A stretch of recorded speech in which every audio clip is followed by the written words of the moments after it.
Bom, gente, muito obrigada, boa noite. Eu me chamo Larissa.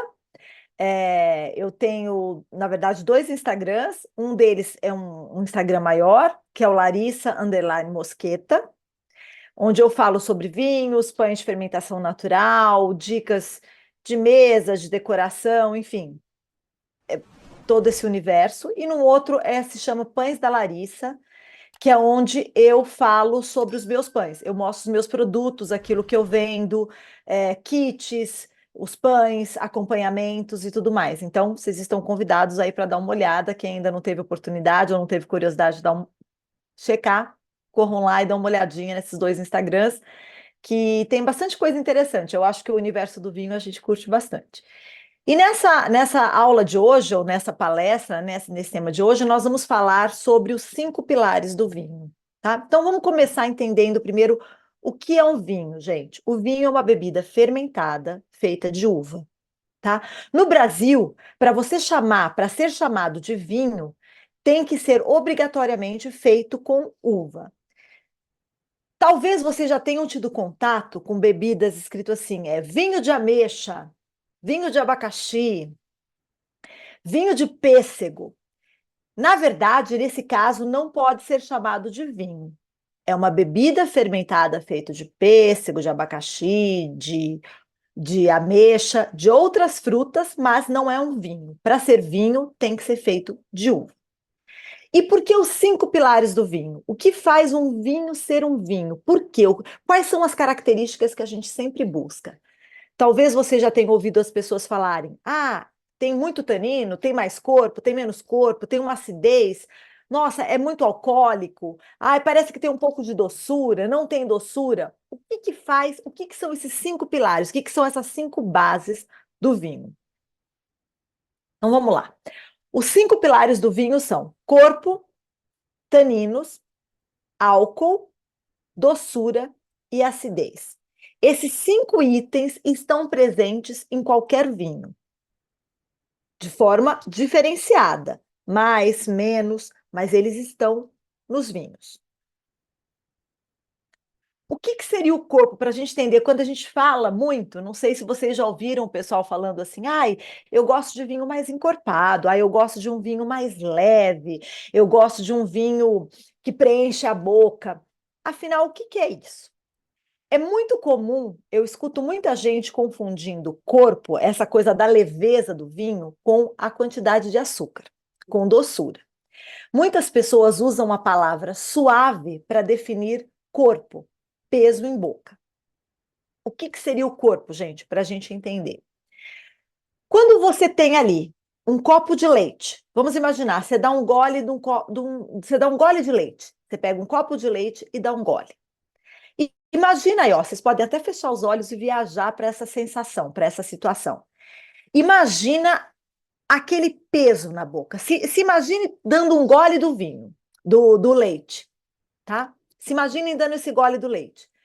Sintam como ele preenche a sua boca, qual é o peso que ele tem na sua língua.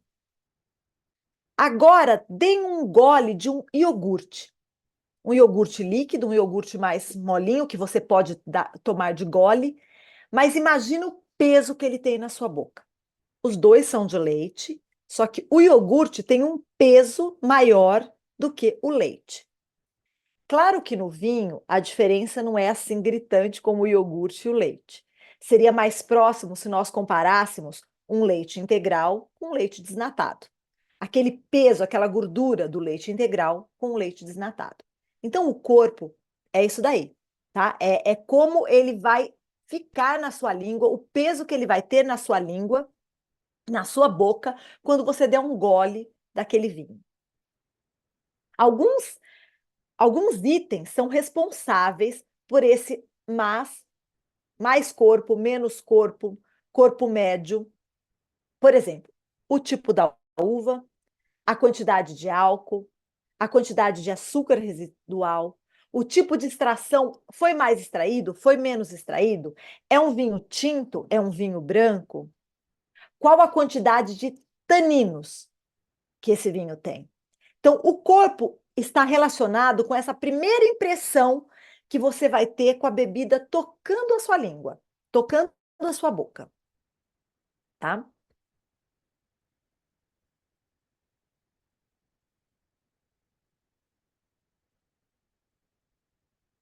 O que que são os taninos, gente? Não sei se vocês já ouviram falar as pessoas dizendo assim: "Ah, esse vinho é muito tânico, eu acho que é muito tânico, tem muito tanino. Ah, esse vinho, nossa, ele". O que que é esse tanino? O que que o tanino quer dizer? Bom, vamos entender primeiro o que é um tanino, gente. O tanino é um polifenol, é de origem vegetal, ele é encontrado em várias plantas. Por exemplo, quando você dá uma mordida numa banana verde, ela amarra a sua boca. Quando você está ali pegando, dando uma mordida ou comendo um caqui mais ou menos verde, mesmo um caqui normal, ele amarra a sua boca. Um caju, isso é o tanino. O chamate, por exemplo, o mate tem muito tanino. Ele vai te dar uma sensação de secura, de adstringência na sua boca. E o tanino também tem um amargor. O amargor está presente, o tanino traz esse amargor, essa percepção. Tá? Então, são polifenóis, são de origem animal, tá? São ligações de hidrogênio e oxigênio que vai fazer esse tanino. Então, alguns alimentos ricos em tanino. A romã, caqui, caju, o cacau, o chamate, a uva. Quando nós pegamos uma uva, vamos imaginar aqui, nós pegamos aqui um gominho, um baguinho de uva, tá? Um baguinho de uva. Se nós apertarmos a uva e comermos só a polpa dela, só aquela parte molinha, aquela parte branquinha, ela vai ter uma sensação de adstringência, uma sensação de colar sua língua no céu da boca. Se você mastigar a casca junto, se você comer a casca junto com o bago de uva, você vai perceber que a tua sensação de adstringência e amargor também aumenta. Se você morder a semente e mastigar a semente, a tua sensação de adstringência e amargor vai aumentar mais ainda. Então, a semente tem muito mais tanino do que a casca. O tanino, o grosso, o tanino, muitos taninos nós vamos achar na casca da uva. É ali que vai estar o tanino bem presente, aquele que a gente percebe. Por isso que nós falamos de tanino para vinhos tintos, mas não falamos de taninos para vinhos brancos, porque os vinhos tintos são produzidos através do contato, são produzidos com uvas tintas, com esse contato da casca com o mosto e vai extraindo toda a coloração, todos os as características, tudo que vai ter o vinho vai estar sendo extraído aí nesse contato com a casca. Então, você vai ter tanino em vinho tinto e você não descreve tanino em vinho branco. Então, aqui a gente tem uma representação química, né, do que são essas moléculas, né, a formação da molécula dos taninos, e alguns itens aqui que vocês podem ver que tem muito tanino. Por exemplo, a madeira. Quem aí já foi à praia no final de ano, já com certeza a gente, eu faço isso até hoje como adulta, e depois que acaba de chupar ali o picolé, dá aquela mordidinha no palitinho do picolé. Sai aquela doçurinha que a gente fica puxando, chupando ali, mas também sai um amargor e a língua da gente dá uma travadinha. Por quê? Porque a madeira tem bastante tanino. Lembra que a gente falou que o tanino é de origem vegetal. Quais são as uvas onde eu encontro mais tanino, que são mais tânicas, para aquela pessoa que gosta de um pouco mais de peso na boca? Nós vamos falar disso daqui a pouco quando nós formos tomar o nosso vinho. A Taná, esses são nomes de uvas, tá, gente? São varietais de uvas. Taná, Sagrantino, Petit Syrah, Nebbiolo, Cabernet Sauvignon, Petit Verdot e a Monastrell. Esse CS é o símbolo, é a abreviação de Cabernet Sauvignon. Álcool. Nós estamos falando de mais um pilar aí. Todo vinho tem álcool. É uma bebida fermentada, feita de uva. A fermentação, o que que é? A fermentação é a ação das leveduras, que quando elas entram em contato com o mosto, com o suco da uva, e entram em contato com aquele açúcar, elas começam a fermentar. Elas começam a comer o açúcar natural do suco e transformá-lo em álcool. O colega estava aí tomando um suco de uva, a diferença do suco de uva dele para o meu vinho tinto é que o meu foi um suco de uva que passou pela ação das leveduras, pela fermentação, e o açúcar se transformou em álcool. Então, O, o álcool do vinho, gente, é o resultado do açúcar natural do mosto, do suco da uva. Com essa fermentação, ele vai se transformar em álcool. O álcool causa uma sensação de cremosidade na boca. Quem já tomou aí uma vodka, um uísque, uma cachaça, bebidas destiladas que têm um teor alcoólico muito alto, percebe que a tua boca aquece. A primeira sensação que você tem é de aquecer a boca e você tem uma sensação de oleosidade. Você tem uma sensação como se tivesse a boca mais cremosa. E você tem também uma sensação de doçura. Muitas vezes, quando a gente toma uma bebida com teor alcoólico muito alto, a sensação de doçura fica muito clara para a gente. A gente fala, nossa, tem uma doçura. Mas o que que é isso? Na verdade, é um teor alcoólico alto. Eu já tive vários alunos, várias pessoas que às vezes vão me pedir indicações. Lara, indica um vinho. O que que você gosta? Me fala aí o que que você gosta. A pessoa diz, eu gosto muito. Eu gosto de vinhos que tenham assim um pouco mais de doçura, mais leves, assim. Aí a pessoa vai descrevendo o que ela gosta de repente de um Malbec, você vai ver ele tem 15% de álcool. Na verdade, o que ela gosta mesmo é do álcool. É essa sensação da doçura que o teor alcoólico mais alto vai nos proporcionar. A doçura, gente. A doçura é natural no vinho. Ela é o resultado, ela é o que sobrou daquele açúcar natural do mosto que não virou álcool, que não se transformou em álcool. Nós estamos falando aqui de vinhos feitos de uvas viníferas. O que são as uvas viníferas? São as uvas de origem europeia. Cabernet Sauvignon, Merlot, Syrah, Malbec, Chardonnay, Sauvignon Blanc. Essas são uvas de origem europeia. O que são as uvas de mesa, como nós dizemos aqui no Brasil? Bom, é muito fácil para vocês entenderem. Assim, a uva de mesa é aquela que você compra no sacolão, tá? Você não consegue no sacolão eu comprar 1 quilo de Cabernet Sauvignon, nem 1 quilo de Merlot, nem 1 quilo de Syrah. Mas você vai comprar uma Niágara, você consegue comprar uma Isabel, você consegue comprar Rubi e outras infinitas uvas que nós temos atualmente, inclusive uvas que não têm semente. Essas são uvas de mesa, são uvas que a gente come. No Brasil, é o único país onde se produz vinhos com uva de mesa. É o que nós conhecemos, ou que durante muito tempo as pessoas chamavam dos vinhos de garrafão. Não sei se vocês se lembram ou se vocês já chegaram a tomar alguma vez, um sangue de boi, chalice. Esses vinhos são feitos com uvas de mesa. Niágara, Isabel, são uvas que a gente chama de uvas americanas. Nesse caso, quando nós vemos ali tem doçura ou é suave, nesse caso é um açúcar adicionado e não um açúcar natural, resultado do que não se transformou em álcool, que a gente está dizendo aqui como açúcar residual. Mas isso eu posso explicar para vocês depois, se houver dúvidas, tá bom? Acidez. O que que é acidez no vinho? Onde ela aparece e por que ela é tão importante?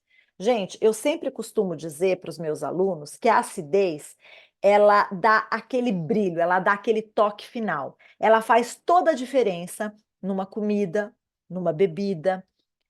Quem já fez aí uma geleia, quem já fez um doce? No Brasil, nós temos muitos doces que são ricos em açúcar, né? Doces em calda. Quem já teve aí a mãe, a avó que deu uma receita de uma geleia, mesmo que seja de uma goiabada super doce, diz assim: coloca umas gotinhas de limão. Eu brinco, eu digo assim, que a acidez é o extra brilho no esmalte para as mulheres.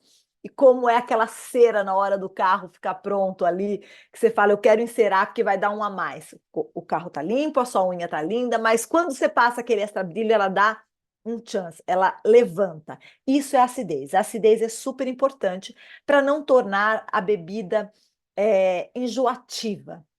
Ela traz esse brilho, tá? Qual é o gosto? O que que é essa acidez?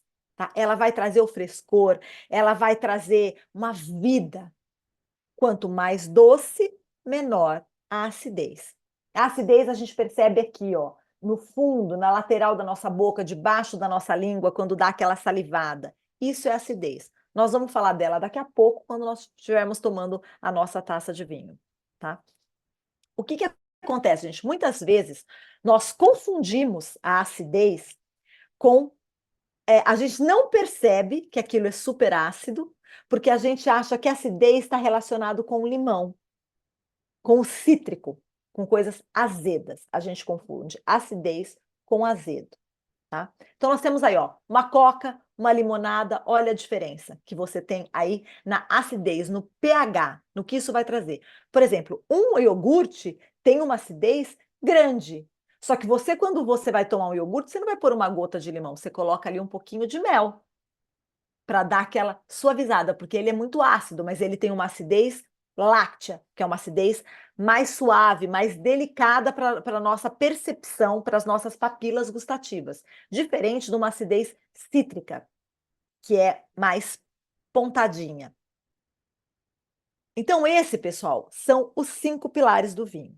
Todos os vinhos vão ter essas características, em quantidade diferente, dependendo do estilo do vinho que nós estamos falando, porque é aí que nós estamos conversando sobre estilo de vinho, tá?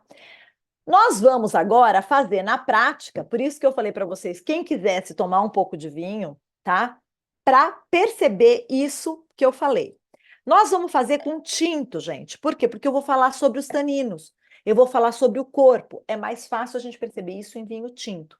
Nós não falamos de vinhos brancos, de taninos em vinhos brancos. Lembra que eu falei para vocês ali atrás? O que que acontece?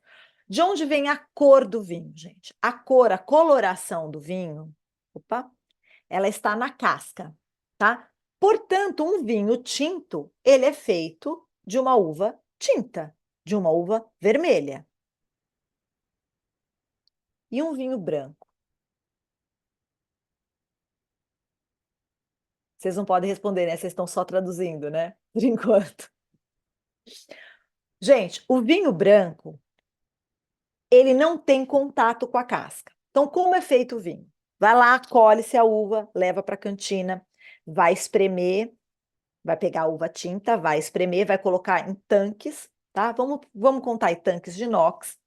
Aquele mosto vai, aquele suco da uva vai sair dali e vai ficar em contato com a casca.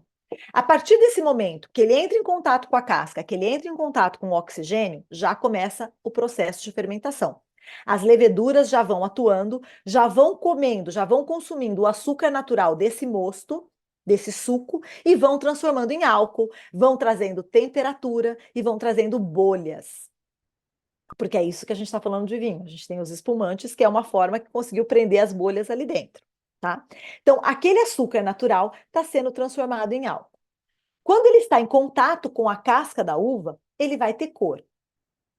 Eu tenho uvas diferentes. Vamos pensar nas uvas que a gente vê em supermercado, por exemplo. A Rubi tem uma coloração. Eu me esqueci o nome agora de uma uva compridinha, que agora ela está bem na moda, tem tido um monte em sacolões, supermercados, que ela é bem pretinha, ela é uma cor de uma casca de berinjela, é bem escura, tá? Essa uva tem uma coloração muito mais intensa do que uma rubi, por exemplo, que tem uma coloração na casca, ou a Niágara, mas é muito menos intensa do que essa uva com a coloração quase preta. Eu estou falando uvas de mesa para vocês entenderem, tá? Nós estamos falando aqui vinhos com uvas viníferas, mas eu estou falando de uva de mesa para vocês poderem entender o que que é isso. Então, um vinho que é feito no contato da casca, que tem menos tanino, que tem menos antocianina, é diferente do que um que é feito em contato com uma casca que tenha muito mais cor, muito material que traga cor, tá? O vinho branco, como é feito o vinho branco? O vinho branco chega a uva branca na cantina, ela é espremida, é só o líquido, gente. A grande maioria das uvas tem a polpa leitosa, transparente, tá? Se vocês lembrarem aí, a grande maioria tem aquela polpa sem cor. Então, o caldo, o suco, ele é transparente, ou ele é leitoso. Ele é uma coloração leitosa, mas ele não é vermelho. Então, é prensado sai aquele caldo, e só isso vai ser fermentado, sem contato com a casca. Então, o vinho branco não tem a coloração, porque ele não tem o contato com a casca. Então, ele não vai ter de onde tirar a coloração. Mas eu posso sim produzir um vinho branco de uma uva tinta. Basta eu espremer, pegar só o mosto, só o suco e fermentar sem contato com a casca. O que eu não posso fazer é o contrário, tá? Mas não é uma coisa que se faz porque não se faz com frequência, porque as características da uva tinta são diferentes das características da uva branca. Então vamos lá, gente. Nós estamos falando de um vinho tinto, tá? Primeira dica para vocês: sempre que for servir vinho, seja ele branco, seja tinto, seja rosé, jamais encher a taça. O vinho tinto nós podemos colocar um pouco mais do que o vinho branco, porque o vinho tinto ele tem uma temperatura de serviço um pouco mais alta do que o vinho branco. Então, quando eu estou falando de um vinho branco, eu ponho um pouquinho menos do que o tinto, por quê? Porque eu não quero que ele aqueça na taça. Isso é um dos primeiros, uma das primeiras razões, das principais razões. E uma, porque se você encher a taça até em cima, não é muito elegante, e quando você for girar a taça, você vai ter problema, porque isso pode escapar e vazar para tudo quanto é lado, tá? Então, nós colocamos aqui um pouco, esse é um tinto, tá bom? Quando a gente começa a analisar um vinho, quando a gente vai falar de um vinho, a primeira, se a gente estiver fazendo uma análise, gente, vocês não precisam ser os enochatos, não precisam chegar no restaurante, e ficar girando taça, fazendo caras e bocas, como a gente vê gente por aí, só falta fazer gargarejo com o vinho, não precisa, tá? Mas se a gente estiver analisando e quiser ver as características, nós vamos seguir um passo a passo. Então, o primeiro passo é visual. Já vi, é um vinho tinto, ele me parece esse meu vinho, se eu coloco aqui a taça, eu não vejo meu dedo através dele. Então, isso aqui já é um indicador para mim. É um vinho que tem bastante substrato, tá? Ele tem uma coloração intensa. Então, provavelmente, a uva que fez ou foi muito extraída, ou já possui uma casca aí com características mais intensas. Provável que ele vai ter um certo corpo na boca e um certo tanino, por essas características que eu estou vendo, tá? Olhei, segundo passo, nariz. Vou aproximar do meu nariz e vou tentar pensar aí o que que me remete, quais são os aromas que me vêm à mente quando eu sinto um cheirinho, assim, quando eu dou aquela primeira, expirada, inspirada ali, né, tô inspirando ali e tô sentindo. O que que me traz? Eu vou descrever as características. Como nem todos vocês estão com vinho tinto, eu vou falar aqui o que vem no meu, tá? Eu sinto uma ameixa, aparece bastante ameixa. O meu aparece uma carne como se fosse uma carne seca. Aparece um pouquinho de folha.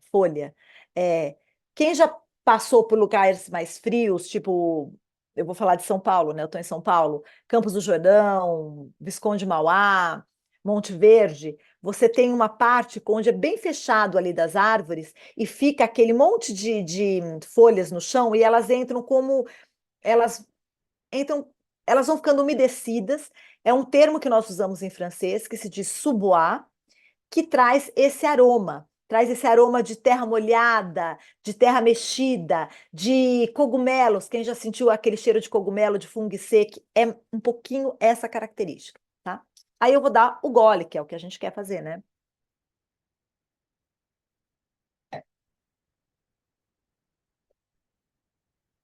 Quando o vinho cai na minha boca, eu vou sentir a primeira impressão, que é o que eu falei, que é aquele peso na língua. Esse vinho tem um peso, ele tem corpo, e quando eu esfrego a língua no céu da boca, ele tem como se fosse uma lixinha. Isso para vocês provarem depois, quem for tomar vinho depois. Ele faz como se fosse uma aspereza. E aqui, ó, na lateral da minha boca, ele está um pouquinho áspero.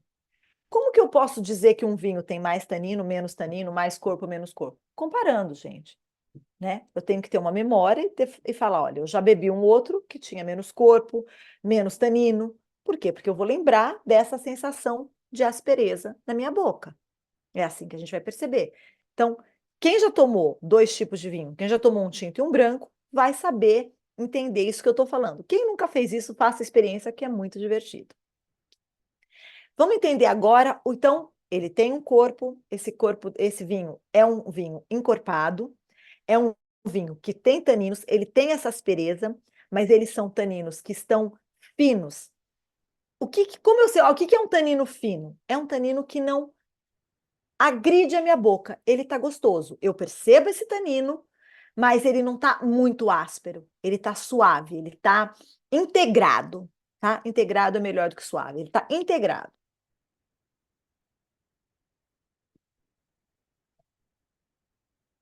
Acidez. Eu engoli.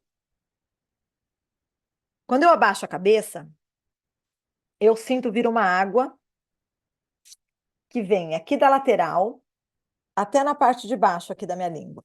Isso é acidez.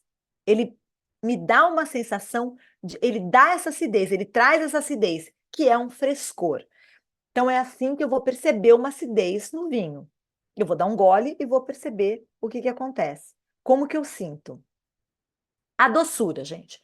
Esse vinho, ele não tem uma percepção de açúcar. Por quê? Porque ele é um vinho que tem 14% de álcool. Ou seja, o açúcar que ele tinha se transformou em álcool. São uvas que eram bem maduras, com certeza. Por isso que ele tem um teor alcoólico tão alto. Então, esse açúcar se transformou em álcool. É um vinho que tem álcool, tem essa maciez na boca, tem uma acidez muito gostosa, e dá vontade de dar um próximo gole, com certeza. Se vocês não estão bebendo, vocês estão com inveja de mim, né, gente? Eu sei. Vocês estão querendo me matar de inveja. Eu sei como é que é, mas tudo bem. Depois vocês vão poder tomar um vinho aí também. Porque isso é a melhor coisa que tem, tá? Então, nós falamos aí. Então, o açúcar, eu não percebo. Ele não é um vinho com açúcar residual, como se eu estivesse tomando, por exemplo, um moscatel. Se eu estivesse tomando um espumante moscatel, eu percebo o açúcar. Tem muito açúcar, tem muita doçura. Não é açúcar adicionado, e sim doçura. Se eu for comprar um vinho onde está escrito Naturelli ou leve, hoje algumas vinícolas já estão usando até esses termos. Ele vai ter uma percepção de açúcar, que o que é? Ele vai ter um teor alcoólico mais baixo, portanto, ele vai ter uma percepção de açúcar maior, porque ele vai ter um açúcar residual maior, que é aquele que não se transformou em álcool. Então, gente, nós falamos do corpo, falamos do tanino, falamos do álcool, falamos da acidez e falamos da doçura. O álcool, gente, onde eu percebo o álcool? Aqui, é o que aquece quando a gente dá um gole. Quando a gente dá um gole do vinho, eu já percebo. É muito comum para quem tiver começando a tomar vinho agora, de vocês que estiver começando a tomar vinho agora, que não tem um hábito muito grande de tomar vinho, é muito comum no primeiro gole, na primeira vez que vocês se aproximam ali, você fala, eu só sinto o aroma do álcool, eu só sinto álcool. É muito comum as pessoas me dizerem isso, eu só sinto álcool, eu não sinto mais nada. Por quê? Porque a gente só se liga naquilo. O álcool, ele realmente ele pula nas nossas narinas, ainda mais num vinho que tem um teor alcoólico tão alto como esse, que é de 14%. Só que a gente tem que buscar atrás desse álcool, atrás do só o álcool, sentir o que tem além dele. Quando você dá um gole, quando eu trouxe esse vinho no meu nariz, eu já percebi que ele era um vinho alcoólico, de teor alcoólico alto, porque já deu para eu perceber o aroma. Por que girar a taça, gente?